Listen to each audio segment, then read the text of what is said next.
नमस्कार प्यारे साथियों, स्वागत है आप सभी का सर जी ऑनलाइन के यूट्यूब प्लेटफॉर्म पर। तो बच्चों, हमारी यूपी पुलिस कांस्टेबल के लिए मैथ्स की क्लासेस चल रही हैं, जिसमें फ़िलहाल हमारा जो टॉपिक चल रहा है वो है एवरेज। 3 क्लासेस अभी तक हम कर चुके हैं। आज है हमारी 4th क्लास और आज टाइप वाइज होगी आपकी ये लास्ट क्लास, ठीक है।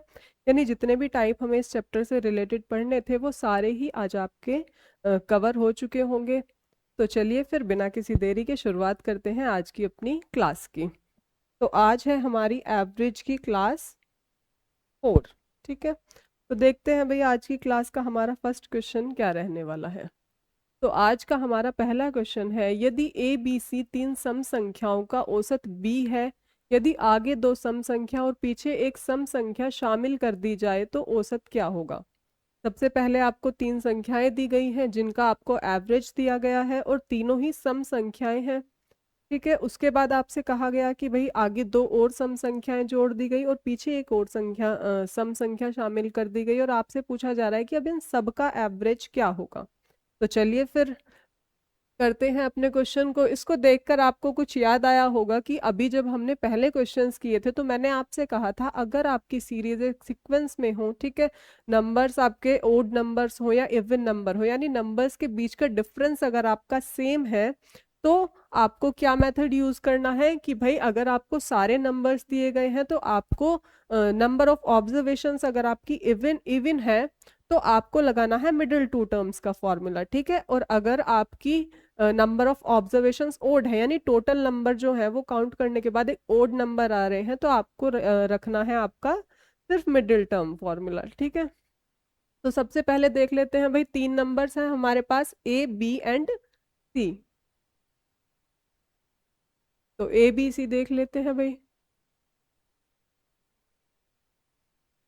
ए बी और सी, ये 3 नंबर्स हैं जिनका एवरेज आपको कितना दिया गया है, बी दिया गया है, ठीक है। अब आपसे कहा गया कि इसके आगे 2 और सम संख्याएं शामिल कर दो, ठीक है। तो चलो अभी फिलहाल के लिए इसको हम हटा देते हैं, एवरेज को सिर्फ लिखते हैं कि हमारे पास 3 नंबर्स हैं ए बी और सी। 2 सम संख्या आगे शामिल करी तो मैंने मान लिया कि जो आगे वाला नंबर है वो है डी और ई, ठीक है। अब कहा जा रहा है कि एक पीछे भी शामिल करनी है, तो पीछे वाला मैंने मान लिया जेड, ठीक है। तो अब ये सारी ही सम संख्याएं हैं, यानी सारी ही हमें एक सीक्वेंस में पता है। तो जब हमें पता है हमारी सीरीज एक सीक्वेंस में है, तो सबसे पहले हम देखते हैं कि ये नंबर ऑफ ऑब्जर्वेशंस हमारे पास कितनी है। तो अगर आप देखें तो 1 2 3 4 एंड 5 एंड 6, यानी नंबर ऑफ ऑब्जर्वेशंस आपके पास कितनी है, 6 है। तो भाई जब नंबर ऑफ ऑब्जर्वेशन 6 है यानी एक इवन नंबर है, तो आपको फॉर्मूला यूज करना है मिडिल टू टर्म्स का। क्लियर है। तो मिडिल टू टर्म्स क्या होंगी आपकी, b प्लस सी अपॉन 2। यही मैंने आपको बताया कि मिडिल टू टर्म्स लेनी है और 2 से डिवाइड करना है, ठीक है। देखो जरूरी नहीं होता कि आप मिडिल टू टर्म्स लें, आप ये और ये भी ले सकते हैं। बट अब एक चीज आप देखो, अगर मान लो मैंने z प्लस ई अपॉन 2 लिख दिया, मैंने तो इनको z एंड e माना है। अब जरूरी थोड़ी ना है कि भाई एग्जामिनर ने भी इनको z एंड e ही माना हो, क्या पता भाई उन्होंने क्या माना हो। बट मुझे ये पता है कि मिडिल टर्म्स जो है वो मुझे यही दी गई है और ये फिक्स है। तो यानी मेरा आंसर क्या होगा, b प्लस सी अपॉन 2। तो इन सारे नंबर्स का एवरेज क्या निकल के आया है, b प्लस सी अपॉन 2। अब इस क्वेश्चन को थोड़ा सा चेंज कर देते हैं, और वो चेंज क्या करते हैं कि भाई मैंने ये वाला ऑप्शन जो है आपका हटा दिया है। अब आपके पास इस क्वेश्चन को सॉल्व करने के लिए सिर्फ तीन ऑप्शन बचे हैं। अब आप इस क्वेश्चन को किस तरीके से सॉल्व करेंगे, और आपको ये खुद सॉल्व करके पहले देखना है, ठीक है। तो देखो अब जो आपके पास 3 ये ऑप्शंस बचे हैं, ये तीनों ही आपके सिर्फ बी के फॉर्म में हैं, ठीक है। तो यहाँ तो डायरेक्टली था तो हमने यूज कर लिया, बट अभी मान के चल रहे हैं कि ये हमारे पास ऑप्शन है ही नहीं, हमारे पास सिर्फ ये 3 ऑप्शन है। तो आप इसी क्वेश्चन को किस तरीके से करेंगे, देखो भाई, ये तो मुझे पता है कि फॉर्मूला होता है मिडिल टू टर्म्स अपॉन 2, ठीक है। अब इन 3 नंबर्स का एवरेज मेरे पास क्या था, ए बी सी का बी था एवरेज, तीनों ही ये सम संख्याएं थी। जब इनका एवरेज बी है और ये तीनों ही सम संख्याएं हैं, तो बी के बाद आने वाली सम संख्या क्या होगी, भाई बी के बाद आने वाली, यानी जो ये सी है इसकी वैल्यू b प्लस 2 होगी। देखो इसको ऐसे समझ के चलो, मान लो ये है 4, ये है 6, ठीक है। तो 6 के जस्ट बाद आने वाली जो भी सम संख्या होगी वो उसमें 2 प्लस हो गई तो मिलता है। क्लियर है। तो यानी जो ये सी है इसकी वैल्यू क्या होगी, जब बी में 2 जुड़ेगा तभी ये सी मिलेगा, ठीक है। तो बस जो हमने फॉर्मूला लिखा था, क्या लिखा था, बी प्लस सी, इसमें हम सी की जगह पर क्या लिखेंगे, सी की वैल्यू बी प्लस 2 क्यों लिखेंगे, क्योंकि भाई जो आपको 3 अब ऑप्शन दिए गए हैं वो सिर्फ बी की फॉर्म में है, यानी मुझे यहाँ से इस सी को क्या करना है, रिमूव करना है। तो मैं सी को कैसे रिमूव कर सकती हूँ कि मैं सी की वैल्यू को बी की फॉर्म में लिखूं। तो यानी हमारी वैल्यू क्या होगी, b plus b upon 2। Formula वही है, सिर्फ मैंने सी की वैल्यू को बी की फॉर्म में लिख दिया, वो भी क्यों, क्योंकि भाई मुझे ऑप्शन जो है वो सिर्फ बी की फॉर्म में दिए गए थे। तो अब इसको कर लेंगे, ये क्या होगा आपका 2b+2 अपॉन 2। तो जब आप इसको डिवाइड करेंगे तो आपको मिलेगा b+1। तो ऑप्शन हो गया आपका b+1, ठीक है। तो क्वेश्चन का ये मतलब नहीं होता कि आपको बिल्कुल सीधा सीधा बिल्कुल रख दे और ठीक है भाई टिक लगा लिया, तो थोड़ा सा वो जरूर क्वेश्चन को घुमाता ही है एग्जामिनर। तो आपको अपने दिमाग को भी इसी हिसाब से घुमाना है ताकि आप क्वेश्चन को सॉल्व कर सकें। तो ये क्वेश्चन आपका दो तरीके से आ सकता है, हो सकता है सिंपल आ जाए और हो सकता है थोड़ा सा ट्विस्ट देके क्वेश्चन में आ जाए। तो आपको हर तरीके से क्वेश्चन को सॉल्व करना आना चाहिए। तो चलिए देखते हैं अपना नेक्स्ट क्वेश्चन। तो अगला क्वेश्चन है हमारा, 3 संख्याओं का औसत 20 है लेकिन गलती से एक संख्या में 15 की जगह 20 लिख दिया गया है, सही औसत बताना है। ये एक बहुत इंपॉर्टेंट टाइप हो जाता है आपका एवरेज चैप्टर में, एरर वाले क्वेश्चन जरूर आपके एग्जाम में देखने के लिए मिलते हैं, ठीक है। तो एक बहुत इंपॉर्टेंट टाइप है जिसको समझना बहुत ज्यादा जरूरी है। तो इसमें बेसिकली क्या होता है कि भाई कुछ कोई बच्चा है जिसका एग्जाम है, टीचर ने उसको गलती से या तो कुछ मार्क्स ज्यादा दे दिए हैं या कम दे दिए हैं, जिसकी वजह से जो एवरेज है वो पहले गलत आया हुआ था और अब आपको एक सही एवरेज बताना है क्या होगा। तो इसी तरीका का ये भी आपका एक क्वेश्चन है कि भाई 3 संख्याओं का औसत 20 है लेकिन गलती से एक संख्या को 15 की जगह 20 लिख दिया गया है, तो आपको सही एवरेज बताना है। अब हम इस क्वेश्चन को करेंगे दो तरीके से, ठीक है। तो सबसे पहले देखते हैं हम टाइप 1 इस क्वेश्चन को करने का, और कौन सा मेथड आपको यूज करना है एग्जाम में वो भी मैं आपको बताऊंगी, ठीक है। तो समझने के लिए आपको दोनों पता होने चाहिए। तो सबसे पहले हम अपना पुराना वाला मेथड यूज करेंगे जो हम शुरू से सीखते हुए आए हैं इस चैप्टर में। 3 संख्याओं का औसत 20 है लेकिन एक संख्या में 15 की जगह 20 लिख दिया गया है। सबसे पहले आपके पास 3 संख्याएं थी जिनका एवरेज कितना था 20। जब नंबर ऑफ ऑब्जर्वेशन 3 है, औसत है हमारा 20, तो इसका सम क्या होगा, इनका तीनों संख्याओं का सम हो जाएगा आपका 20 × 3, यानी सम हो गया आपका 60। अब उसने कहा कि एक संख्या को 15 की जगह 20 लिख दिया गया है, यानी जो गलती से लिखा जाता है वो हमेशा आपको हटाना होता है, निकालना है वो जो भी गलती से लिखा है। भाई जो गलती से लिखा है उसको तो हमें बाहर ही निकालना पड़ेगा ना, और जो सही है वैल्यू वो हमें ऐड करनी होगी। तो 20 तो गलती से लिखा था पर सही वैल्यू क्या थी, 15 थी। तो इसको जब हमने किया तो ये आपका आ गया 55, यानी ये जो 3 संख्याएं हैं इनका सम कितना है, 55 है, ठीक है। अब हमें क्या करना है, हमें बताना है इनका एवरेज। सम तो निकल गया, एवरेज बताना है। संख्या अब भी 3 रही तो नंबर ऑफ ऑब्जर्वेशन अब भी हमारे पास 3 है, तो अब हम इनका एवरेज निकाल लेंगे। तो अब इनका एवरेज आपका क्या निकल के आएगा, एवरेज आएगा आपका 18.33, ठीक है। ये आपका हो गया एक मेथड। अब इसी क्वेश्चन को करने का हमारा एक और मेथड है, वो मेथड देखेंगे हम कौन सा है। तो इसको आप पहले नोट कर लेना, ठीक है। अब देखते हैं दूसरा मेथड इसी क्वेश्चन को करने का क्या है। इसके लिए हमारे पास एक फॉर्मूला है, वो फॉर्मूला आपको ध्यान रखना है। जरूरी नहीं है कि बिल्कुल फॉर्मूले पे ही डिपेंड हो जाना, बट ये है कि फॉर्मूले से आपको चीजें अच्छे से याद रहेंगी। जब एग्जाम में आपका क्वेश्चन आएगा तो आपको ज्यादा दिक्कत नहीं होगी सॉल्व करने में, आप आसानी से कर सकते हैं। तो देखो भाई हमें निकालना है सही एवरेज। फिलहाल हमारे पास जो एवरेज है वो गलत है, तो फॉर्मूला हमारा यहीं से शुरू होगा कि सही एवरेज या सही औसत, सही औसत बराबर होगा हमारा गलत औसत, यानी जो भी हमें क्वेश्चन में गलत एवरेज दिया गया है, प्लस माइनस टोटल एरर, यानी जो भी एरर क्वेश्चन में हुआ है, जो भी गलती हुई है क्वेश्चन में, upon total number of observation, यानी टोटल नंबर ऑफ ऑब्जर्वेशन। ये आपका एक छोटा सा फॉर्मूला है, ठीक है। हर क्वेश्चन में इस तरीके का कोई भी क्वेश्चन आ जाए, हर क्वेश्चन में ये फॉर्मूला आपका एप्लीकेबल होगा। ऐसे नहीं है कि एक दो क्वेश्चन जो कराए हैं भाई उनमें ही हो रहा है फिर ये काम नहीं करेगा। कोई भी क्वेश्चन इस तरीके का आ जाता है, हर क्वेश्चन में आप इसको यूज कर सकते हैं। अब सबसे पहले देखते हैं इसको यूज कैसे करना है। सबसे पहले लिखेंगे गलत एवरेज। तो गलत हमारा कितना है, हमें दिया गया था 20, तो हमने लिख लिया 20। अब ये जो प्लस माइनस का साइन है ये किस तरीके से यूज करना है वो भी देख लेते हैं। अभी फिलहाल हम प्लस माइनस ही रहने देते हैं। देखो टोटल एरर यानी कितनी एरर कितना हुआ था हमसे, तो भाई उसने गलती से 20 जो है लिख दिया था, बट लिखना क्या था, 15 लिखना था। तो जो गलत लिखा है उसको आपको माइनस से रिप्रेजेंट करना है, और जो सही है वो उसको आपको प्लस से, ठीक है। तो ये हो गया आपका। और टोटल नंबर ऑफ ऑब्जर्वेशंस, कितने नंबर्स की बात हो रही है यहाँ पर, 3 नंबर की बात हो रही है। क्लियर है। तो अब देखो साइन कैसे लगेगा। 20 और 15 को जब आप सॉल्व करोगे तो आपको क्या मिलेगा, -5 मिलेगा। तो यहाँ भी आपका माइनस का साइन आएगा। अब समझ आ गया साइन किस अकॉर्डिंग लगाना है। नीचे आया आपका 3।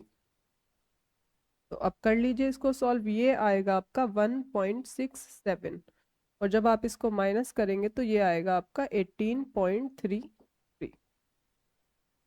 तो ये आपका आंसर आ गया है, और यही मेथड आपको जो है एग्जाम में यूज भी करना है। ये हो गया आपका टाइप 2, यही आपको एग्जाम में यूज करना है। अगर इस तरीके का क्वेश्चन आता है तो ये मेथड आपको यूज करना है, ठीक है। जो वो पहले वाला मेथड है वो थोड़ा सा वही कॉम्प्लिकेटेड हो जाता है क्वेश्चन को सॉल्व करने में। अगर कैलकुलेशन थोड़ी सी भी ज्यादा हो गई तो फिर वो दिक्कत करेगा। तो इसलिए आपको जो याद रखना है अपने एग्जाम के पॉइंट ऑफ व्यू से, वो ये वाला मेथड है, यही आपको यूज भी करना होगा। तो आंसर आपका आ गया है। अब देखते हैं अपना नेक्स्ट क्वेश्चन।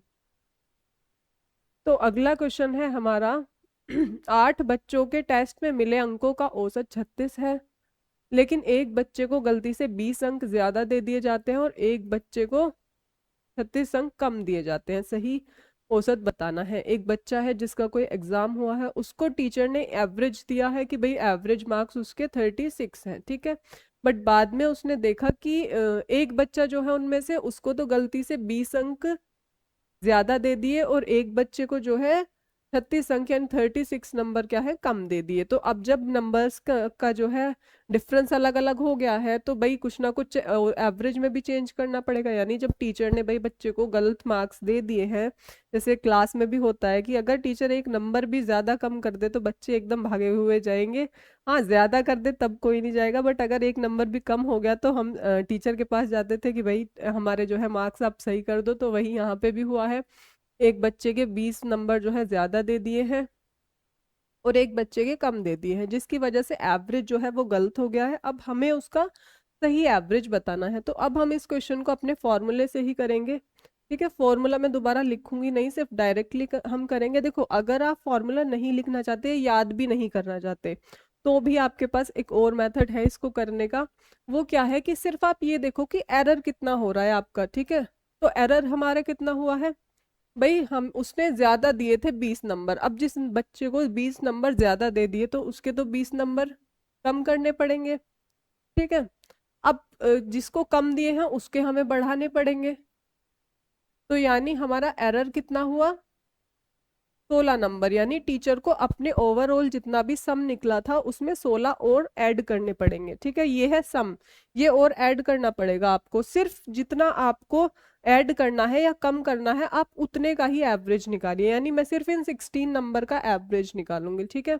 तो अब सम हो गया 16, और नंबर ऑफ ऑब्जर्वेशंस कितनी है हमारे पास, नंबर ऑफ ऑब्जर्वेशंस है 8, यानी 8 बच्चों की बात हो रही थी। तो जब मैंने इसको डिवाइड करा तो ये मिला मेरा 2, और ये 2 कैसा है, प्लस का। यानी जितना भी मेरा एवरेज है उसमें मुझे 2 ऐड करना है। तो एवरेज मेरा कितना था 36, और जब मैं 2 ऐड करूंगी तो ये होगा मेरा 38। तो आंसर आ गया है 38। ये बिना फॉर्मूले लर्न किए हैं। अगर आप फॉर्मूला भी याद नहीं करना चाहते तो क्या है, सिर्फ जितना भी आपको एरर हो रहा है सिर्फ उस एरर को निकालिए, नंबर ऑफ ऑब्जर्वेशन से डिवाइड कीजिए, और अपना जो आपको पुराना वाला एवरेज दिया गया था उसमें अगर बढ़ रहा है कुछ तो ऐड कीजिए, और अगर कुछ घट रहा है तो उसमें से माइनस करना है। ठीक है, तो ये आप फॉर्मूले से भी कर लीजिए, पहले वाले मेथड से भी कर लीजिए, या फिर इससे कर, तीन आपके पास मेथड है। फर्स्ट वाला वैसे मत यूज करना, ये जो दो मैंने आपको बाद में बताए हैं, अगर फॉर्मूला याद रहता है तो फॉर्मूले से, वरना फिर डायरेक्टली भी आप कर सकते हैं। तो चलिए देखते हैं हम अपना अब नेक्स्ट क्वेश्चन। अगला क्वेश्चन है हमारा, एक बल्लेबाज ने 11 पारी में कुछ रन बनाए, 12वीं पारी में बल्लेबाज ने 90 रन बनाए, जिसकी वजह से औसत जो है 5 रन कम हो गया। बल्लेबाज के वर्तमान औसत हमें बताना है। एक बैट्समैन है जिसने 11 पारी यानी 11 इनिंग उसने खेली, जिसकी वजह से उसका कुछ एवरेज रहा होगा। फिर 12वीं पारी में उसने 90 रन बनाए, जिसकी वजह से उसका जो एवरेज है वो कम हो गया है। तो हमें बताना है कि उसका ओवरऑल एवरेज अब प्रेजेंट में कितना है। ठीक है, तो देखो भाई, सबसे पहले हम क्या मानेंगे कि माना, इस क्वेश्चन को भी हम दो तरीके से करेंगे। तो पहला है टाइप 1।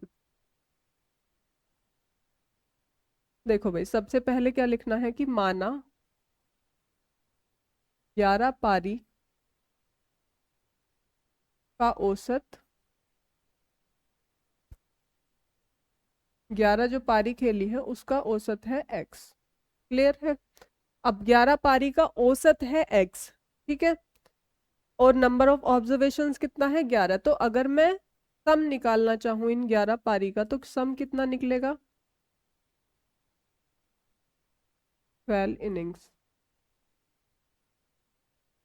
तो सम कितना निकलेगा इसका, 11x। ठीक है भाई, 11 तो नंबर ऑफ ऑब्जर्वेशंस हो गई, और x हमारा एवरेज है, तो सम कितना निकला, 11x हो गया। ठीक है, मुझे निकालना है टोटल जितनी भी पारी खेली है उसमें उसने टोटल कितने रन बनाए हैं। तो 11 पारी का तो सम ये हो गया 11x। 12वीं पारी में कितने रन बनाए थे, 90 रन बनाए थे। तो यानी ये आपका क्या निकल के आया है, टोटल 12 पारी में उसने कितने रन बनाए हैं वो मेरे पास आ गया। ठीक है, अब मैं इसी चीज को एक दूसरे मेथड से भी लिख सकती हूँ। कैसे लिख सकती हूँ, देखो, कितनी पारियां खेली उसने, 12 पारी खेली थी। ठीक है, अब बाद में क्या कहा गया कि भाई इन 12 पारी की वजह से जो 12वीं पारी में उसने रन बनाए हैं उसकी वजह से उसका जो एवरेज है वो 5 कम हो गया है।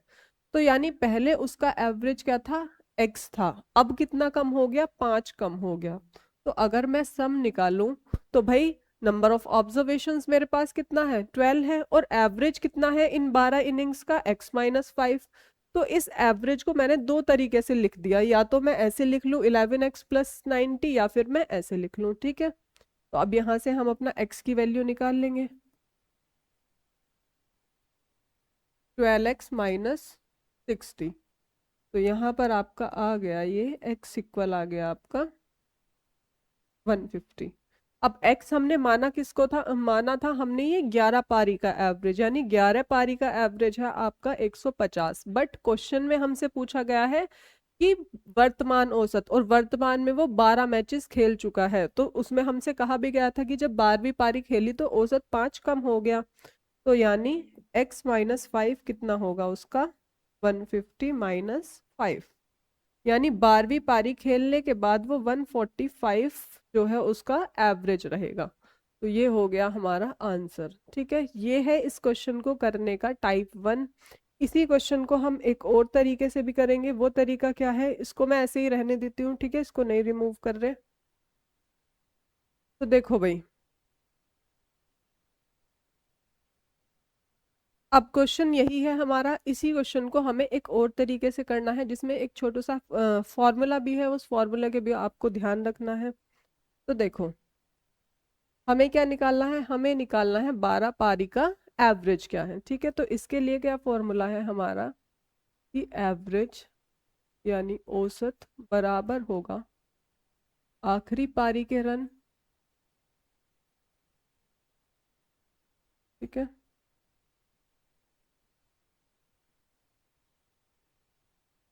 आखिरी पारी के रन, या फिर इसको लिख लेते हैं इंग्लिश में ही,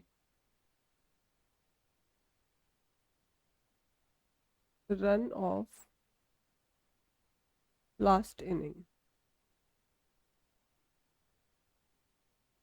यानी जो भी उसने लास्ट वाली इनिंग में अपने रन बनाए हैं प्लस माइनस औसत में बढ़ोतरी, यानी ये औसत बढ़ रहा है या कम हो रहा है, औसत में बढ़ोतरी या कमी, जो भी हो रहा है बढ़ रहा है या कम हो रहा है, ठीक है। और मल्टी किससे करना है इसको, टोटल इनिंग से, यानी जितनी भी उसने टोटल पारियां खेली हैं, टोटल इनिंग, ठीक है। तो अब देखो भाई, लास्ट इनिंग में उसने कितने, जो जब लास्ट वाली इनिंग उसने 12वीं पारी खेली थी तो उसने कितने रन बनाए थे, उसने बनाए थे 90 रन बनाए थे, जिसकी वजह से उसका जो एवरेज है वो क्या हो रहा था, 5 कम हो गया था। एक चीज का आपको इसमें ध्यान रखना है कि ये जो साइन है, अगर आपका एवरेज कम हो रहा है तो आपको लगाना है प्लस का साइन। सिर्फ इस छोटा सा कंफ्यूजन है इस वाले फॉर्मूले में कि अगर आपका एवरेज जो है वो कम होता है तो आपको प्लस का साइन लगाना है, और ये एक ट्रिक कह लो या भाई कुछ भी कह लो आप, ये आपको याद ही रखना पड़ेगा, इसका कोई मेथड नहीं है, ठीक है। तो अगर आपका एवरेज जो है वो कम होता है तो आपको प्लस का साइन लगाना है, अगर आपका एवरेज बढ़ता है तो आपको माइनस का साइन यानी अपोजिट साइन लगा के चलना है, ठीक है। इसको मैं यहाँ पे लिख भी देती हूँ कि अपोजिट,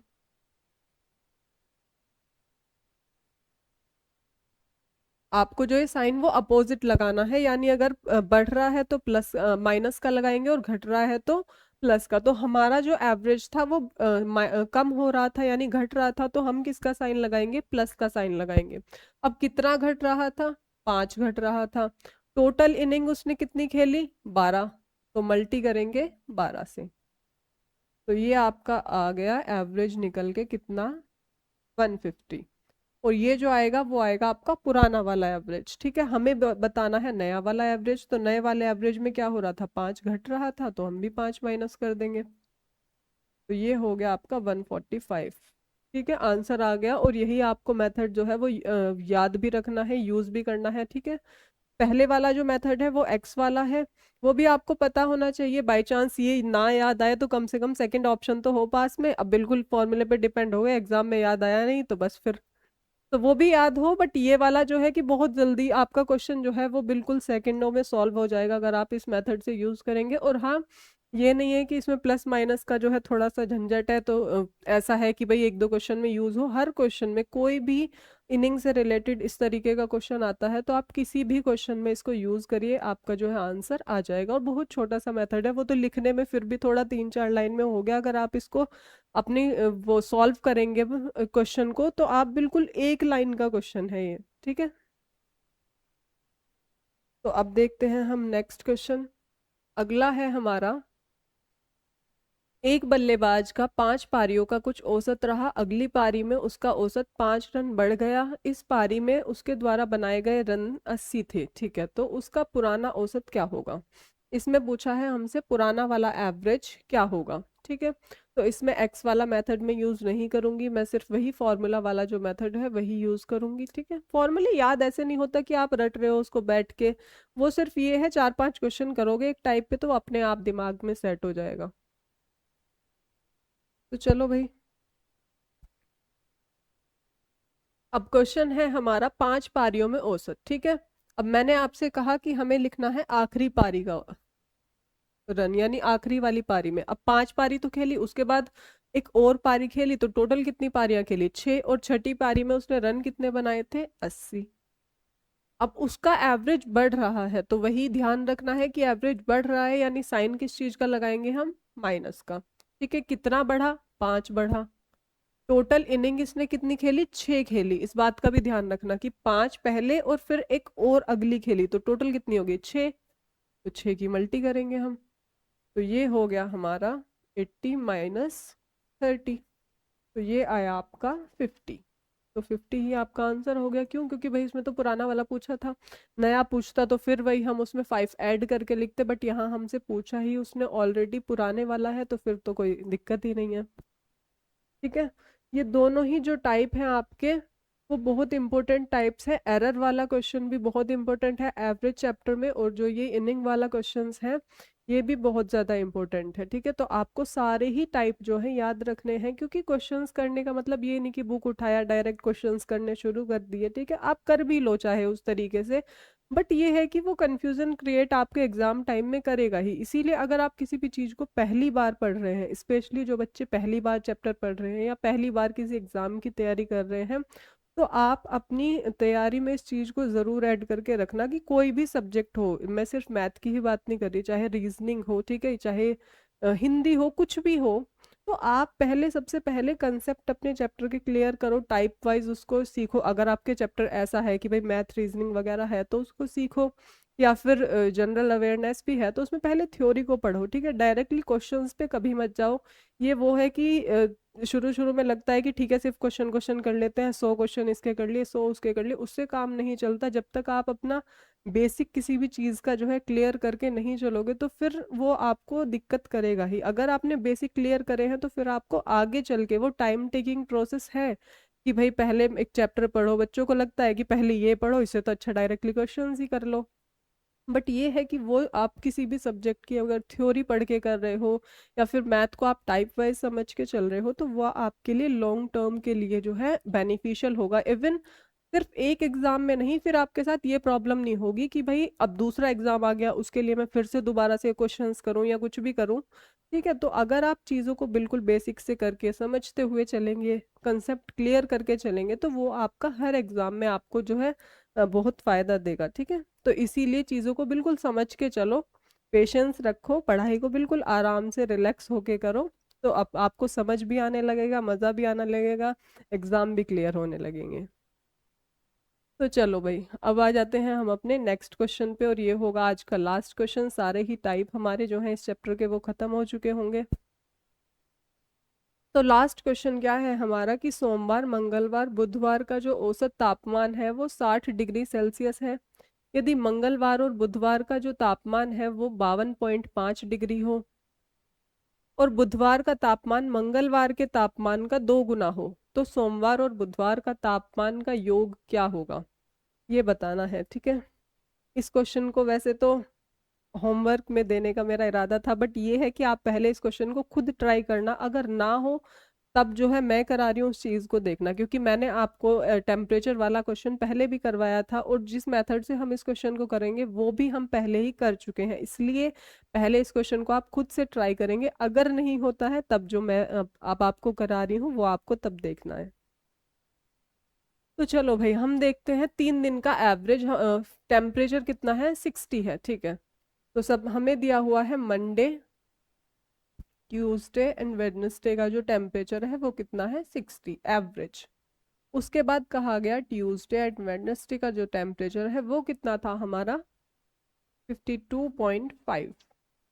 तो देखो, अगर मैं सिर्फ मंडे का टेम्परेचर निकालना चाहूँ तो मैं आराम से निकाल सकती हूँ। कैसे भाई, ट्यूसडे ट्यूसडे कैंसिल हो गया, वेडनेसडे वेडनेसडे हो गया, ठीक है। बट माइनस करके नहीं निकालना, वो पुराना वाला मेथड इसमें यूज करना है। और वो पुराना वाला मेथड क्या है कि भाई 3 दिन का टेम्परेचर कितना है, 60, 2 दिन का कितना है, 52.5।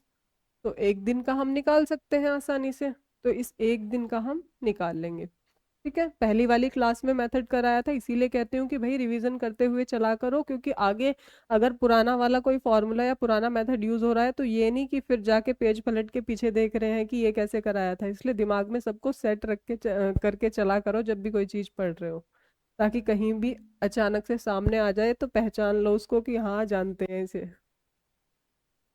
ठीक है। तो देखो, अब इनका डिफरेंस कितना होगा, 1, और इसका डिफरेंस कितना होगा, 7.5। तो क्या सिखाया था कि भाई इस 1 की इंटू इसमें करेंगे और 7.5 की करेंगे ऊपर, तो ये होगा आपका 52.5 प्लस ये होगा हमारा 22.5, और ये आपका आएगा 75।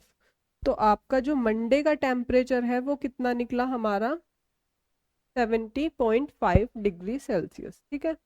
अब उसके बाद कहा गया कि यदि मंगलवार और बुधवार का जो औसत तापमान है वो 52.5 है, ठीक है। मंगलवार और बुधवार का भी दिया गया है, साथ में एक रिलेशन भी दिया गया है इन दोनों के बीच में कि जो बुधवार का तापमान है वो आपके मंगलवार के तापमान का क्या है, 2 गुना है।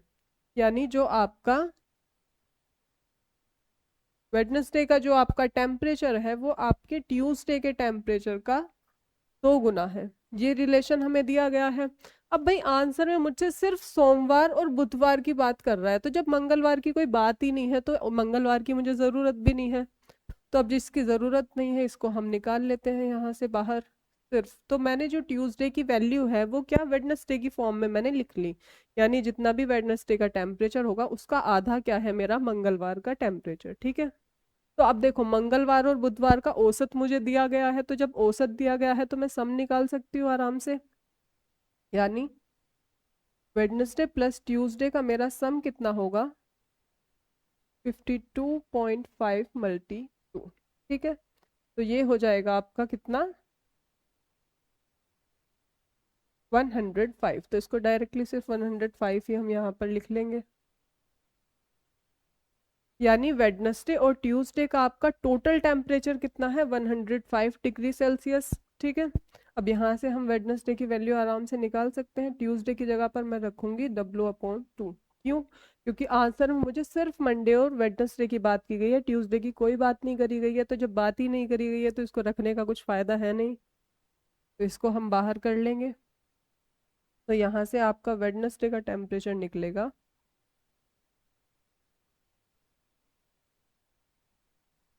तो ये होगा आपका 35 मल्टी 2 यानी 70। तो देखो यहाँ से तो हमने निकाल लिया मंडे का टेम्परेचर और यहाँ से निकला हमारा वेडनेसडे का टेम्परेचर। अब हमसे पूछा गया है मंडे एंड वेडनेसडे का टोटल, तो अब टोटल आसानी से निकाल लेंगे। तो 75 प्लस 70 और ये आ गया आपका 145 डिग्री सेल्सियस। ठीक है। एक बार फिर से इस क्वेश्चन को देख लेते हैं, थोड़ा अच्छे लेवल का क्वेश्चन है ये। 3 दिन का आपको औसत एवरेज औसत जो है दिया गया था 60 डिग्री सेल्सियस। उसके बाद आपसे कहा गया कि मंगलवार और बुधवार का जो औसत तापमान है वो है 52.5 डिग्री सेल्सियस। बुधवार का तापमान मंगलवार के तापमान का 2 गुना है, तो सोमवार और बुधवार का तापमान का योग बताओ। तो सबसे पहले 3 दिन का दिया गया था एवरेज, तो मैंने 3 दिन का लिख लिया। ठीक है। फिर 2 दिन का लिख लिया। अब ये मैंने आपको पहले सिखाया कि यहाँ से हम बचे हुए 1 दिन का निकाल सकते हैं, तो जो वो 1 दिन का निकला वो हमारा मंडे का निकला 75। ठीक है। अब वेडनेसडे और ट्यूसडे के बीच में एक रिलेशन दिया गया था कि भाई जो वेडनेसडे का टेम्परेचर है वो ट्यूसडे के टेम्परेचर का 2 गुना है। तो यहाँ से मैंने ट्यूसडे की वैल्यू जो है वेडनेसडे की फॉर्म में निकाल ली। क्यों? क्योंकि आंसर में मुझसे सिर्फ वेडनेसडे और मंडे की बात हो रही थी, ट्यूसडे की कोई बात नहीं हो रही, तो मैंने यहाँ से ट्यूसडे को रिमूव कर लिया। ठीक है। अब जब आगे मैंने वैल्यूज रखी तो मैंने ट्यूसडे की जगह पर वेडनेसडे की वैल्यू रखी और यहाँ से मेरा वेडनेसडे का टेम्परेचर भी निकल गया।